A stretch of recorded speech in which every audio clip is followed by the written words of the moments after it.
This is why we can't have nice things.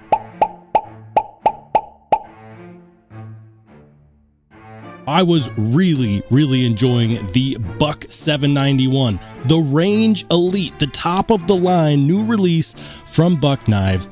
However, with so many people, not only on my video, but also on other channels' videos talking about why would you buy a Buck Range Elite when you could go ahead and get yourself a Kershaw Bel, all of a sudden it became clear to me I can't answer that question because I don't have a Kershaw Bel. That changes today because in my hands, I've got a Kershaw Bel. I went for the top of the line, the highest end version of this knife so that I could do a head-to-head comparison. We've got the carbon fiber Kershaw Bel to go head-to-head with the brand new Buck Knives Range Elite because the people demanded answers. You demanded answers. Let's go ahead and put these two awesome American-made crossbar style knives head to head.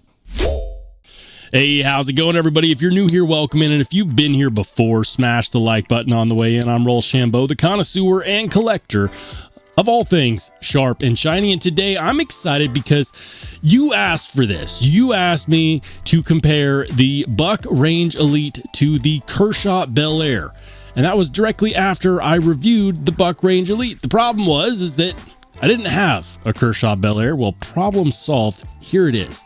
I didn't just go for the aluminum variant, even though many people will say, Rollshambo, you got to do aluminum versus aluminum because the aluminum Bel is, you know, it's aluminum MagnaCut, just like the Range Elite. Well, no. Just calm everybody down. I refuse because the carbon fiber variant is in fact the one that I wanted, and it is still less expensive than the Buck Range Elite. The question is why, and should you in fact pass on the Buck Range Elite despite everyone's positive feedback for something like this? American made, MagnaCut 62 to 64 Rockwell, carbon fiber, crossbar style lock, respected company in Kershaw. Before we do that, we have to talk about exactly why these knives are comparable. The answer is pretty simple. They're comparable because they have so much in common, and I went ahead and took some time to list out their commonalities. The first is going to be that they both feature MagnaCut satin finish blades targeting 62 to 64 HRC on that MagnaCut. The second is that, of course, they are both crossbar style locks. The crossbar lock is a tried and proven lock, and some people will argue this. It's not arguable. Crossbar lock is here to stay. It's very popular here in 2025, and it's a very reliable lock as long as it's done well, but that's pretty much how it goes for every lock out there. Both of these knives feature a reversible pocket clip. On the Bel, it's a scale side mounted. On the Range Elite, it is a top mounted. Regardless, they are both completely ambidextrous, so no need for a separate left-handed variant with these. Both of these feature a primary deployment of a double-sided thumb stud, so they are both classical in that manner, and of course both of them have the same blade stock thickness. Check that out, 0.90. It's the same blade stock thickness as a TRM Neutron 2 for those of you who are so inclined. And lastly, they're both made right here in the USA in the Pacific Northwest. Kershaw out of Oregon, Buck out of Idaho. That's our basis for comparison. Now, the reason why people are interested is because the Bel is less expensive. The carbon fiber variant is $200. You can actually get this on White Mountain Knives, which is what I did, and you can use the discount code. My discount code is RSB10.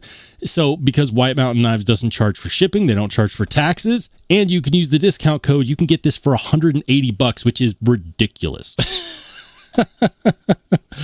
It's ridiculous. It's the USA made value king. I don't know how benchmade stays in business when Kershaw has products like this, but I digress. They are different, but right now we're going to sum it up in a manner which is quick and efficient. First of all is the size. It's pretty easy to tell that the Kershaw Bel is smaller. In fact, it is about a half-inch smaller. The Range Elite coming in at 7.8 inches overall. Many would consider this to be a full-size knife. And the Bel coming in at 7.3 inches overall. The width of the blade is also different. It's a bit more petite on the Bel. We're looking at about 0.8 inches wide from spine to edge bevel, and then On the Range Elite, it's about 1.2 inches, so about 1.25 inches on the Range Elite. The weight is actually quite a bit different as well, with this smaller stature and of course utilizing carbon fiber. This is stupidly lightweight, coming in at just over 2.5 ounces. Some report 2.4. We'll call it 2.5 for posterity. On the Buck Range Elite, it's not heavy at all. We're talking about 3.3 ounces for a knife that's very nearly 8 inches long. Neither of them are heavy, but the Range Elite is in fact heavier than the Kershaw Bel. Let's talk about the action real quick, because this is one of the big differences. The Kershaw Bel is utilizing the ball bearing system. It's a very, very well-known system. Kershaw has had it for forever. It's their proprietary ball bearing system, but it's essentially bearings versus washers, because on the Range Elite they are using phosphor bronze washers. The difference in action is very, very notable. The next big difference is that regardless of the fact that these are both crossbar style locks, the crossbar on the Bel is utilizing a very lightweight Omega spring.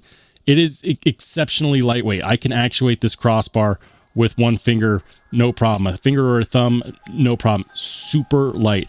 On the Range Elite, it is a stiffer or a heavier gauge crossbar. I can still actuate it with one hand, but you could feel a difference in the tension. It's a bit heavier gauge on that Omega spring, and that's something that is very notable as well when you feel it in the hand. Next is the difference in the scale construction. At first glance, you might be like, yeah, slab style, whatever, get on with life. This is a true slab style construction on the Bel. Open back design, barrel spacers, not a whole lot of milling going on here. We have some chamfering that frames the rest of the handle scales, and then that explodes right there next to the pivot. On the Range Elite, it is different, because from this end, you're like, yeah, slab style. From this end, you're like, no, that is in fact a partial clamshell design.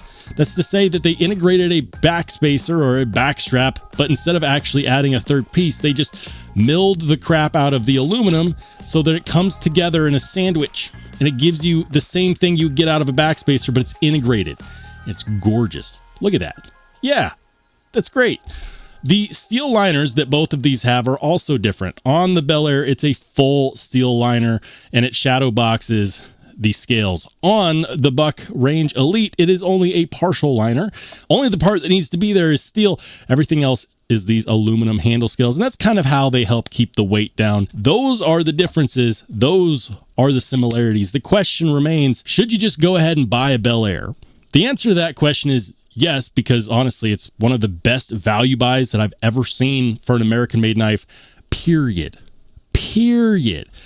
That being said, if it comes down to, well, I can only buy one, which one would you recommend I buy? I'm going to tell you right now that there is a reason why this costs less. Kershaw saved money wherever they could. Let me give you an example of this. This has a scale side clip, and it is not milled in with the pocket clip, so that pocket clip sits on top of the scales instead of having a spot milled out for it. That's fine. They did that to save money. Remember, milling costs money. Next is you can tell that they use T6 body screws. It's 2025. Can we please just recognize that people take their knives apart and they don't want to have to switch between different Torx bits? Please? Thank you. T6 hardware for the body screws, T8 on the pivot.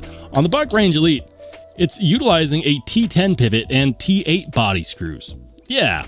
I mean, they're both single-sided captive pivots, so there's that. And they're both utilizing flat ground blades. For me, what it comes down to is ultimate utility. Now, you might think that they cut the same, but they actually don't. And it's kind of hard to see in the video, but I'm just going to give you my thoughts after cut testing with both of these. I felt far less resistance cutting with the Buck Range Elite, primarily because even though they have the same blade stock thickness, we have a grind that stays thinner for longer. For example, on a flat grind, you're kind of beholden to the height of the blade. That's why Spyderco knives cut so well, is because they have really tall blades. They stay thinner for longer. And while this doesn't necessarily go to a super thick point here on the spine, it is a more slender blade profile. So it gets thicker right about there, right?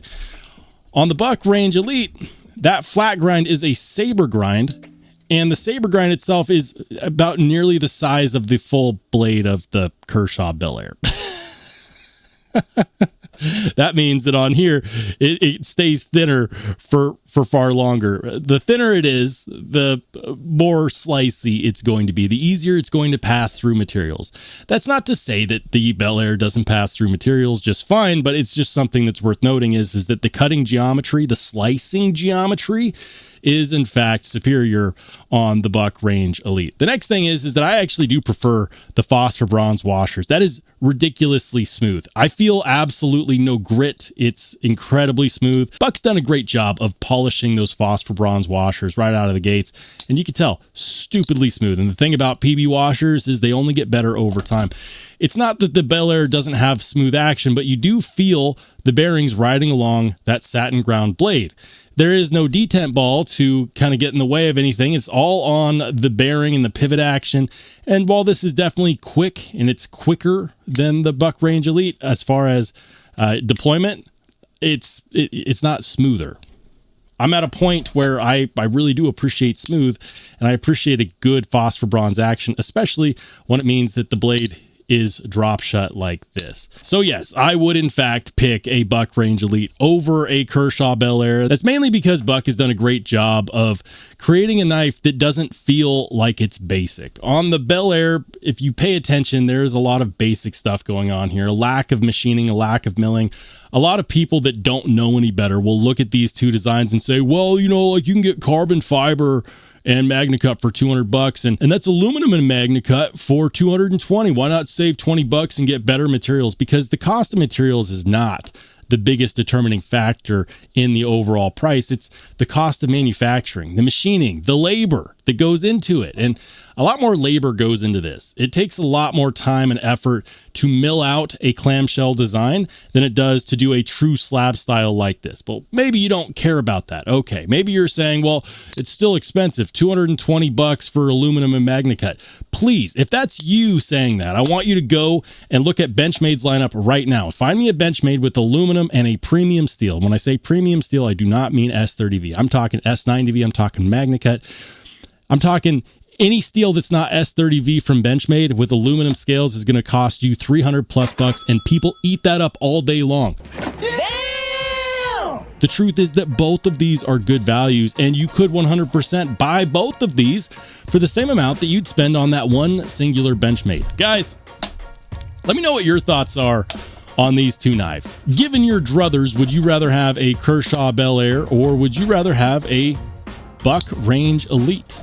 Because at the end of the day, it's your dollars that you get a chance to vote with. If you appreciate this video and it gave you some answers that maybe you weren't thinking of before, please hit that subscribe button. If you just want to watch some more awesome Knife at EDC content, go ahead and click on one of the videos that pops up next.